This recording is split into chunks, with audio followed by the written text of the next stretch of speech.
The most powerful force on earth is a human soul on fire. You have a deep ache in your soul for something more, to come alive, to let your passion pour from you like an endless well. When your passion comes alive, the magnificence buried deep inside of you is unleashed. Gifts and talents you never realized surface as your life unfolds like poetry. You can do hard things. I can show you how. This is Thrive Yoga Fit Transformational Coaching, where I teach you how to heal yourself from the inside out.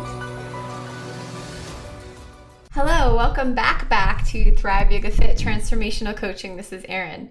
So I just did a brief podcast of about, 9 minutes and 30 seconds. And my topic today is the art of delayed gratification. And I guess the universe heard that and was like, all right, bitch, let's put this to the test. And so Facebook started doing something weird. For those of you who are listening on iTunes or Spotify, I usually do a video with this on Facebook nowadays. But Facebook was doing a weird thing and was giving me some red blinky lights that made me a little nervous, but I was like, okay, work through it. And then the lawn guys came out of nowhere. Just start blowing leaves and cutting the grass and, doing what they're supposed to do, doing their job. And I was like, God damn it.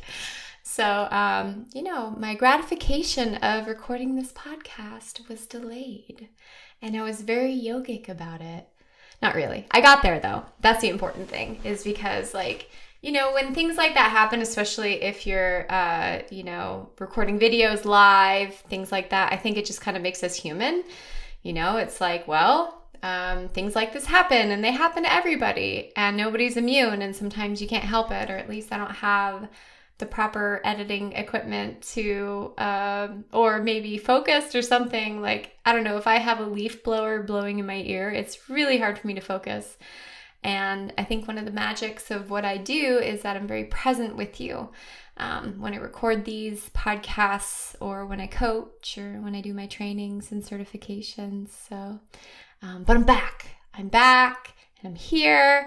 And my gratification was delayed even more, so I'm even more happy to be here, which is the topic of my podcast today. But little introduction. So today was very exciting.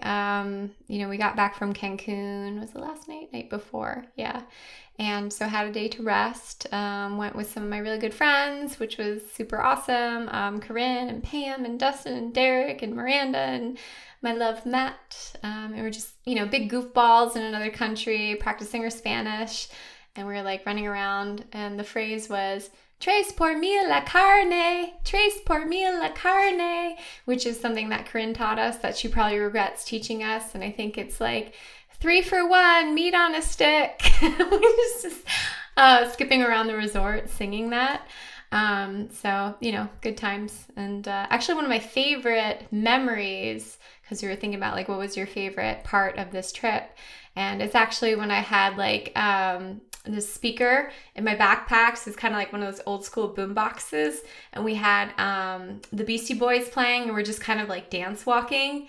And there was some older folks, that were hey, you kids, what are you doing? And I was like, you're not my real dad, and just started shaking my ass at them, and continued on dancing. So it was my favorite. Hi, Miranda, what's up? What's up? One of my homies from back home. So another exciting thing about today is that, most of you probably know by now that I am a cell response therapy practitioner under Tim Goyesh, who is amazing, brilliant. I've never been so smitten with the teacher. He's just absolutely amazing. And, he treats chronic kidney disease. And I had the honor of treating someone who a good friend referred to me, and their kidney numbers went from 6, which is dead, to 22 in a week. They haven't been that high in, I guess, 2 years, and normal ranges are around 90, just to give you an idea.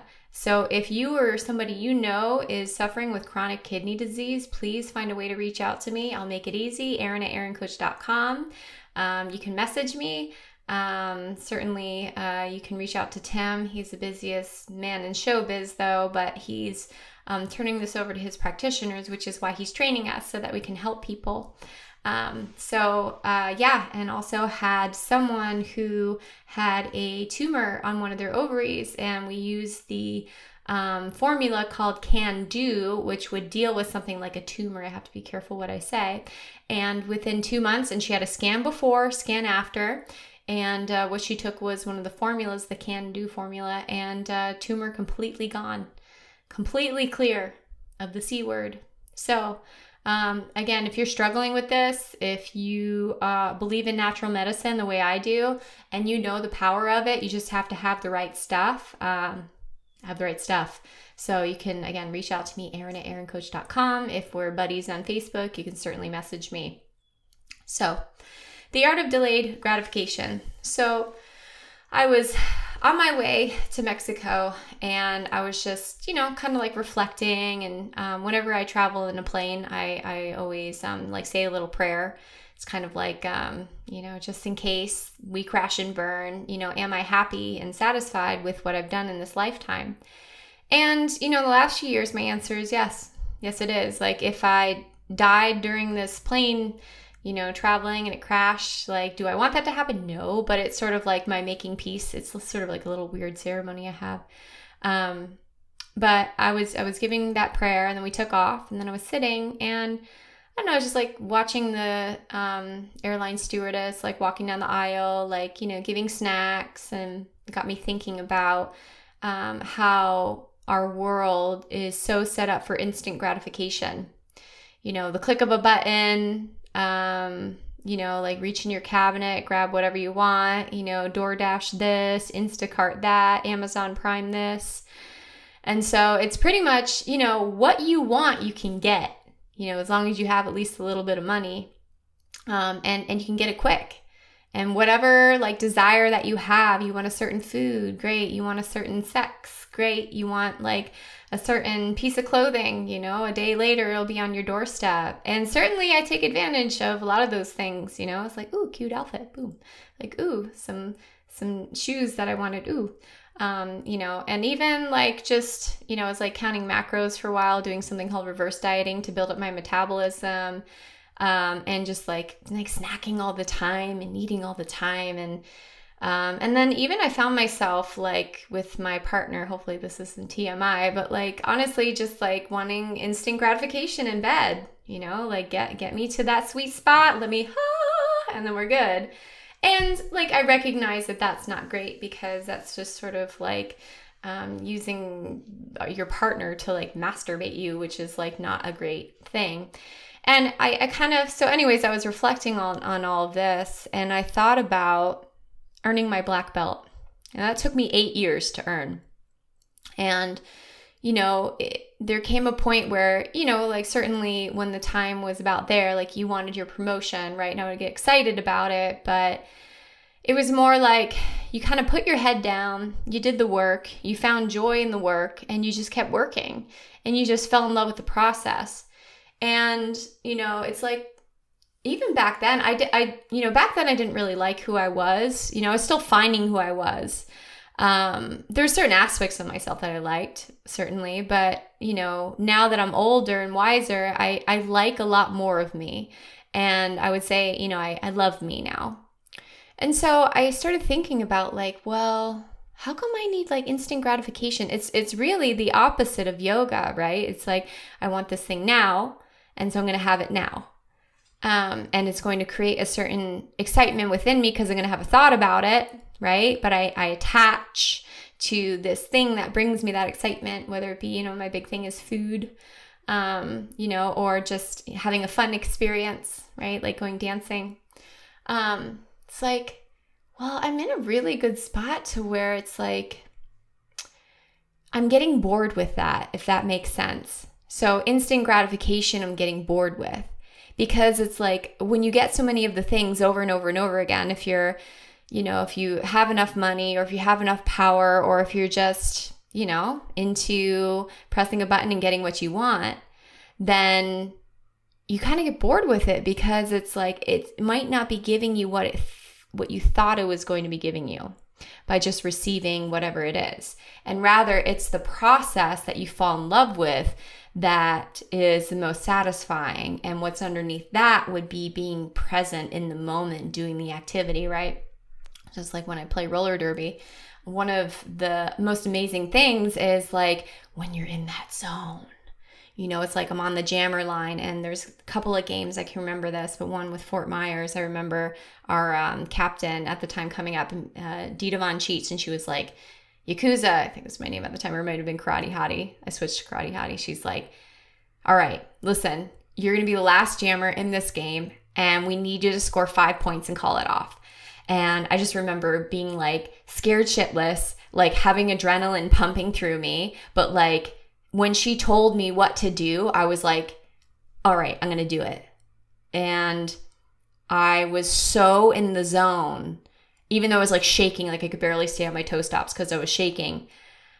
Going through that process and like breathing and being so present, I like remember, like I could feel it in my body as I'm telling you this story, like feeling the movements, like the muscle contractions, like the, you know, avoidance, the, you know, agility, all those things. And like, I can like relive it in my body because I was so present, because I was in that zone. And then I remember, you know, luckily for me, these last few years that when I came back to Derby, actually like helped to win a lot of the games, which like my first 4 years of Derby, I have more memories of me losing games.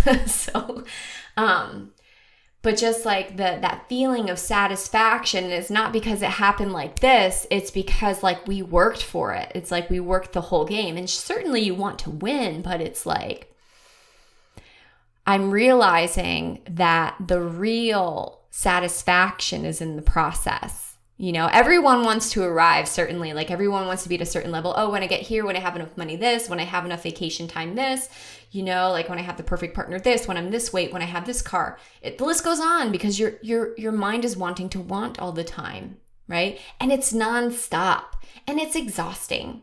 So as I talked about in my previous very brief podcast, there's two things that prevent us from reaching this state of enlightenment. One might call samadhi in yoga. Raga, which is craving. We're wanting, craving for this and that. And devesha. Devesha is aversion. I talk about this often. And so when we get too caught up in either one of those things, you know, you think, okay, craving. Well, certainly when you get the thing, you'll be happy. Yeah, but how long does that last? And then you want another thing. You know, when we were in Mexico, there's you know, you have this delicious meal. You know, it's like trying to slow down and like enjoy it. And then, of course, the dessert cart rolls around and like you're like, oh no, I'm so full. But then you see the dessert cart and you're like, oh wait, maybe let's like park this to the side a little bit. And I found some space. And it was like right in your face, you know, immediate gratification. You didn't have to wait, you know. And I just think back to, you know, how things were growing up. You know, we didn't have cell phones like right when I was younger. I think I got my first cell phone when I was like 14 or 15. But like before then, you'd have to like wait by the phone for your friend to call, or you would have to like get a message, or like they would like leave like a voicemail on the answering machine. You know, there was this delayed gratification. You know, and life wasn't awful. It really wasn't. In fact, in a lot of ways, it was better. It was less consuming than it is now with, you know, it's just nonstop, just like how much we consume, you know, and how much mental real estate we give out for free because of that. What percentage of your mind is taken up by the things that you're craving and wanting in your life? I'll wait. So some people might say 70, 80%. Right? Or it could be on the flip, more dominantly, like, what am I avoiding? Like I'm living my life from a space of fear. You know, what am I avoiding in my life? Right? And how much percentage of your life does that take up? Right? How much mental real estate does that take up? And so if we're able to take a step back from that, like, is that really what life is all about? All the wanting and craving and avoiding. If you look back on your life and you're like, yeah, I spent most of my life trying to lose the last 10 pounds, which certainly I've spent years of my life doing that. Or, I spent my life not taking risks because I was afraid of what would happen. I spent my life like pursuing, chasing skirts or whatever the terminology is, trying to find the perfect partner and rejecting people in front of me because I had this idea of what they should be. So our mind has an idea of what should be. That makes sense. Your mind has an idea of what should be. And when it's different, it solves it or thinks it solves it by, okay, well, you need this or you need to certainly get away from that. And for a long time, I was caught up in the throes of that. Certainly, I can still just as easily get pulled in if I'm not doing my practices, right? So I never talk in this podcast like, oh, I've made it. Like, I don't have this anymore. I don't deal with this. No, it's like if I stop doing meditation, if I stop doing yoga, and if I start eating like crap, then these things come up again. But I spent so much time like getting sucked into those stories. It's like when you don't wrap a story around what should be, you find freedom. You find more space. And when you have more space, you channel more wisdom. You can live your dharma in life, which is your spiritual duty. You can find more satisfaction. And so what I've started to do is my friends and I recently learned that there's political ties with this whole 75 hard thing, but I'm in no way associated with any political ties. I just like the template. I think the guy who came up with it is a little bit brash and, I think he's a smart businessman. But he's not iconical for me as far as like a figure of inspiration or anything like that. I just kind of I like the meat and potatoes of what he's selling as far as the template. So there's this concept of, working out twice a day for 45 minutes each time. I've done that plenty of times in my life with karate and roller derby, etc. You follow a diet. I decided to do 2 meals a day. Half of my plate is vegetables each time.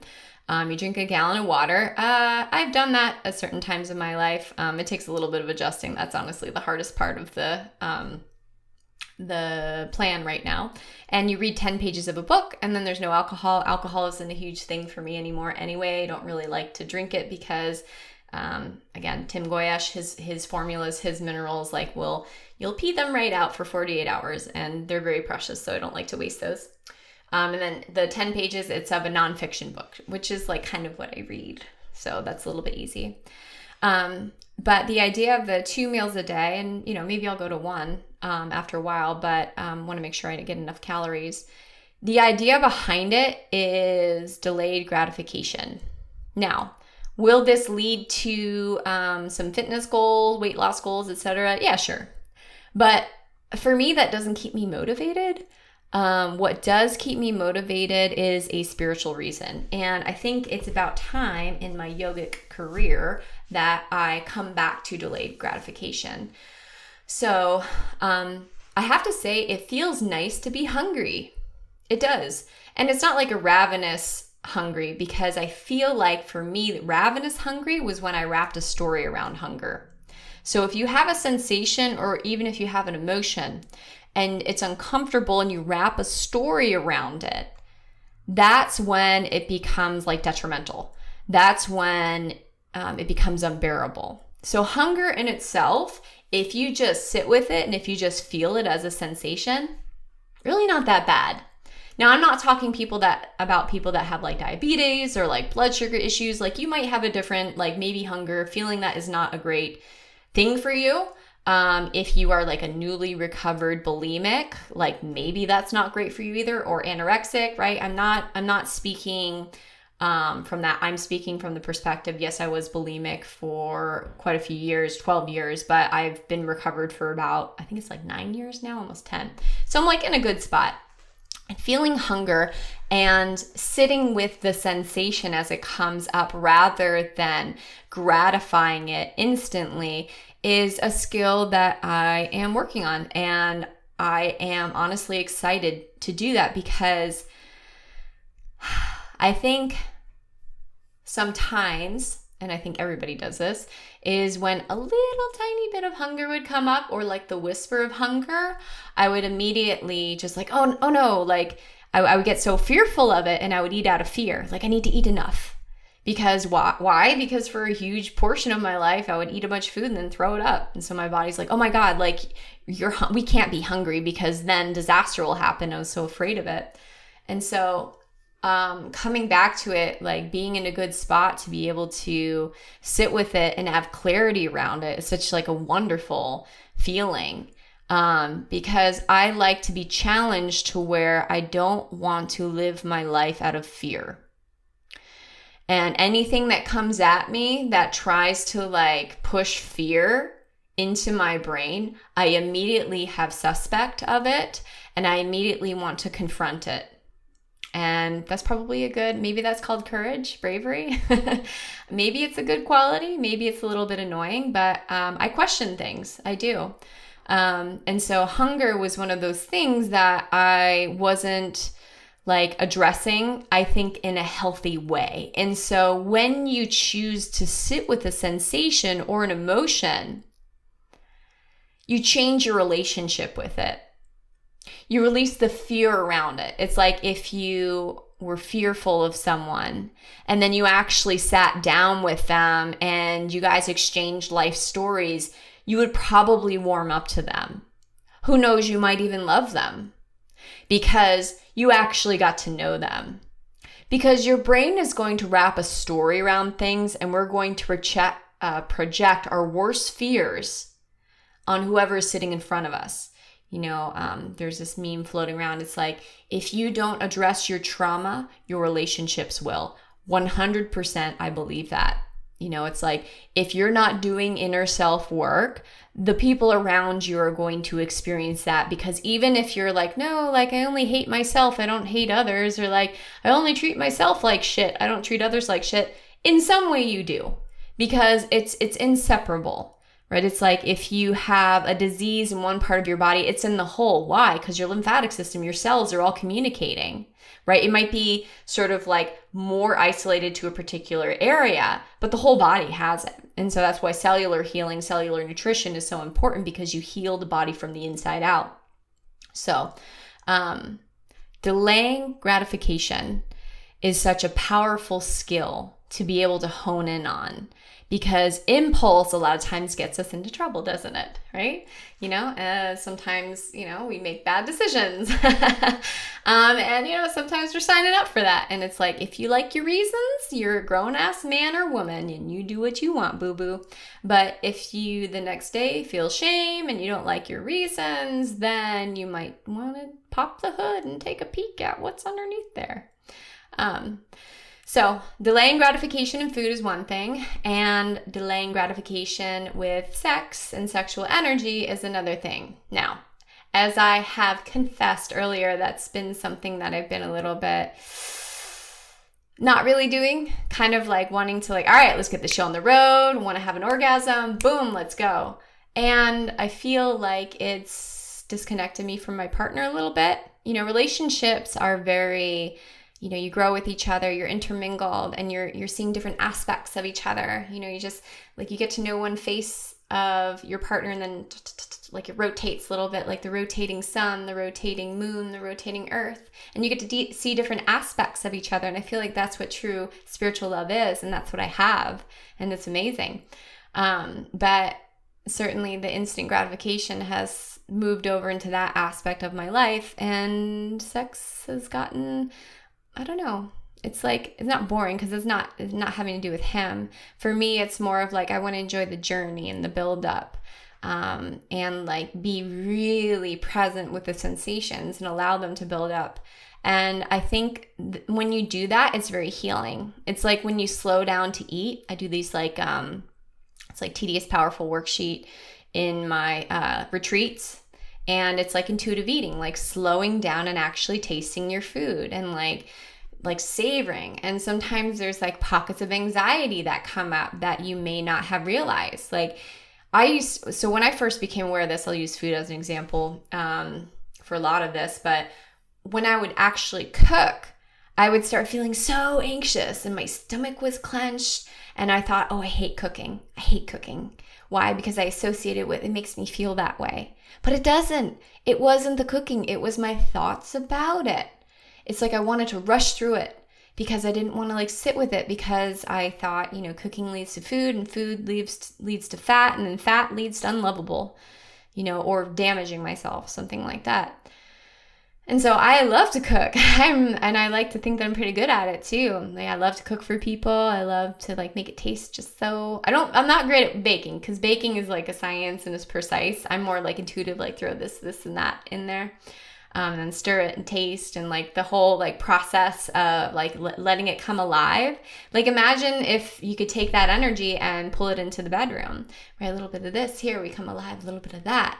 And so this practice of, you know, I'm using the 75 hard as sort of like my template to do this, but like bringing it back to not getting instant gratification, but the art of delaying gratification can bring us back into ourselves, into the present moment, so that we can fall in love with the process.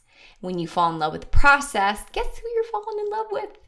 You're falling in love with you. You're falling in love with you, that version of yourself, right? So if you don't like yourself when you're fasting, when you're eating, when you're having sex, when you're not having sex, when you're lounging about, that's another thing I have to work on. Not lounging about too much, not lounging about enough. Like, I have to be okay with that aspect of myself. You're falling in love with that version of yourself, because we're very complex and interesting beings. There's so many, you know, our cells are communicating. There's different minerals floating through us, conducting energy. We have different feels. We have different thoughts. And so, you know, it's just like in contraction state, like in Tantra, or the expansive state. It's called prachya, bijna, riada. So it's like this seed of being, the seed of heart, fearless heart opening. Can we love ourselves when we're contracted? Because we still have consciousness pouring through us. You know, certainly it's easier to love ourselves when we're an expansive being and we're joyous, you know, but like, can we love ourselves when we're feeling shame? Can we love ourselves when we're feeling tired? Tired is a really hard one for me. I don't like to be tired, you know, but at certain points, you know, you're sick, you're tired, right? You're heartbroken, you're grieving, right? Like, you're sad. My friend on our trip, she like temporarily lost her ring, and she seemed so sad about it. And like, I loved her so much in that moment. You know, I just gave her a big hug, and I just like, oh, like I felt it for her. You know, she wound up finding it. But it's like, can we love ourselves in these different states of being? You know, can we learn to accept ourselves? And that's kind of what this process is about for me, this sort of the art of delayed gratification. Can we be with ourselves? Can we sit with ourselves? And can we remove the associations we have with compulsive buying, compulsive sex, compulsive eating, and recognize that that is not what is giving us the feeling, the satisfaction. Rather, it's the thoughts that we have, and then sitting with those feelings, sit with it. You know, it takes some steadfastness, maitri, which is a compassion of staying with yourself when it's difficult, right? So when we learn to do this, I think it brings about a lot of compassion for others. You know, it's like, oh, I know what that feels like. But oh, also, I know that you can get beyond it, right? And I think that's why I make a really damn good coach, is because like, I don't get caught up in my stories as much. And it's like, I can see people, and I can see their stories, and like, they're very separate to me. And I'm like, so I'll be coaching someone, and they'll be like, oh my God, yes, and like this, and I don't have any time, and I'm overwhelmed. And I'm like, oh, okay, so that's the story, all right, and here's you, okay? So why are you choosing that story? Because it's not you, and I can see that very clearly. But you're overly associating with it, so it's creating a feeling of overwhelm in you. So why are you choosing that? Like, what are you avoiding? Or like, why are you choosing that? So for a lot of people, they're like, whoa, how do you know? How do you see that? It's like practice. I practice calling myself on my bullshit so that I can do that for you. You know, it's like when you hire a coach, it's like, you know, you might just think coaches, especially life coaches, like a dime a dozen. or Thrive coach, life coach, whatever you want to call me. But it's like, what are you paying for? Well, with me, you're paying for me actually walking the walk and doing the practices that I talk about, not just spitting it out of my mouth, out of my ass. I actually sit and meditate. I actually do yoga pretty much every day. I meditate certainly every day. Challenging myself appropriately, taking risks. I'm not just a podcaster, I'm an author, I'm an entrepreneur, I own multiple businesses, I lead retreats, I lead certifications, trainings, I have a healthy and happy relationship that I worked fucking hard and he worked hard too for us to come together in this way. So, it's like, I guess if you kind of like look at my track record, my life, you can kind of see that I walk the walk, just talk about it. So, delaying gratification. I encourage you to maybe look at your life and just see the aspects of like the areas where you just kind of instantly like, and I challenge you to look at that and see how much satisfaction you're really getting from that. And see if you need it that quickly and what it would feel like to delay that gratification. So I'd mentioned my black belt a little earlier. I didn't expand upon that. So 8 years I trained for my black belt. For the most part, it was 5 days a week, 3 hours a night. And, I trained underneath my sensei who I love. And then sometimes I was like angry at him. But I kept showing up. It was this 8-year-long relationship really with myself, with him, with the dojo, with the culture, with showing up when I was tired, with, sometimes my 100% was like 110%. Sometimes my 100% was like 60%. Still showing up for myself, over and over and over again. And then getting belts, like as I continued on, getting tested and, finally getting that black belt was like, I worked so fucking hard for it that I love it. And I'm very proud that I'm a black belt. I think I don't feel like a fraud, as far as being a karate black belt, because, there's some schools or places that, it's like those things are awarded when they're not really earned necessarily, or the standard is lower. For me, it pushed me beyond what I ever thought I could do. And I remember my black belt test, I was so tired. And my sensei almost said, okay, nope, maybe it's not the time for you. And I said, no. And I remembered my last takedown. That was the reason he was holding me up, is because I needed to do one last takedown. And then I finally did it. And he was like, congratulations, you're Shodan. And I was like, fuck yeah. So what if life could be like that? It's a journey. And then you get that black belt at the end. So, or maybe you don't get the black belt, right? Think about that. Maybe the journey was so much that it's like shoot for the moon, you end up amongst the stars. So, but hopefully you do get that black belt. So, all right. Well, the lawnmowers didn't come and interrupt me this time. So what a great treat. I actually got to speak to you in a straight shot. Thank you so much for listening. Over the years, I've been doing this podcast for over 6 years. If you're just tuning in, boy, do you have a lot of episodes to catch up on. But you'll probably see my growth, which is kind of a neat thing. For those of you who don't know, I have a book on Amazon, Thriving After Addiction. It's not just for addicts, but it's an amazing activity book that also has online videos for life coaching and yoga and meditation. I also have a life coaching certification coming up in November 1st to the 8th. Give me 8 days to fucking change your life, because it will. And I have seen it literally in front of my eyes. And we have 12. So just to give you an idea of how powerful the program was, when I asked who would do a testimonial, and I even said, just so you know, because I'm not pressury. I was just just so you know, I know it's kind of can be nerve-wracking to be in front of a camera. I'm used to it. You might not be. So I get it if you don't want to, but if you would like to, do a video testimonial for the program, raise your hand. Every single person put their hand up, and there was 12 of them. So if that gives you an idea, the power of this program, they're going to be released in short little clips, and then the refined product will probably come out in about a month, but little clips are going to be released soon. You'll get to see and probably feel through people's words the power of the 8-day program that I lead. But it's not just 8 days, right? With this one, you get a 6-month mentorship, and then after that, you get 6 months of mastermind. that I'm offering, you will not find in any other life coaching course. Not that much value. We're also going to do headshots. It's in beautiful Bradenton, 8:30 to 5 every day. We coach each other. You coach yourself. You learn the tools so that you can do what I do if you want, or you can just live a happier, healthier life more skillfully.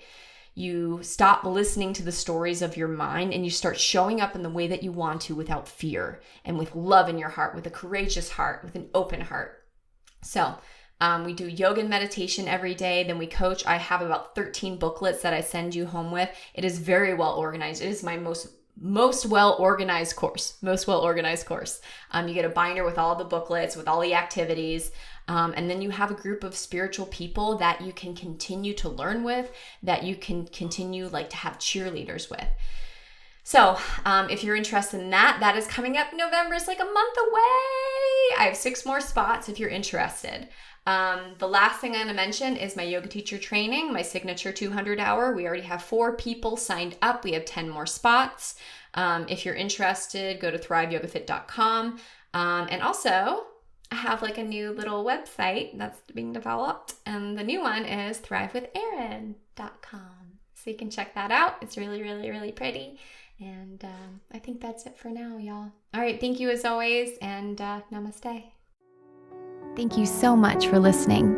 If you want to support the podcast and if it's helping you, please consider writing a review. You can go to iTunes or Google Play, go into the search bar and type in Thrive Yoga Fit Transformational Coaching, scroll down, and you can leave a review. This helps other people to find me as well as bumps us up in the search ratings. Also, this podcast is sponsor-free, so that means we don't receive anything for doing it. If you feel so inclined and this podcast is helping to support you and you want to return the favor and help to support any production costs of the podcast, feel free to give a donation to a Venmo link, Thrive Yoga Fit, or PayPal, Erin@erincoach.com. If you don't have the means, don't worry about it. We're not going anywhere. You're all good. But if you would like to give back, you can give back in those ways. Last thing, we have a coaching certification coming up for 2021. It is from August 20th to the 27th, and it's 7 days of an intensive work, followed by a 3-month mentorship. You will not find another teacher that's more passionate and dedicated than I am to my students and their learning. And not just their learning, but the application and how they show up in their life. If you've been listening to this podcast and it's had a huge impact on your life, just imagine what it would be like to spend 7 intensive days with me and then a 3-month mentorship. You can check that out at thriveyogafit.com/coach-certification. Again, thriveyogafit.com/coach-certification. Thank you so much. Namaste.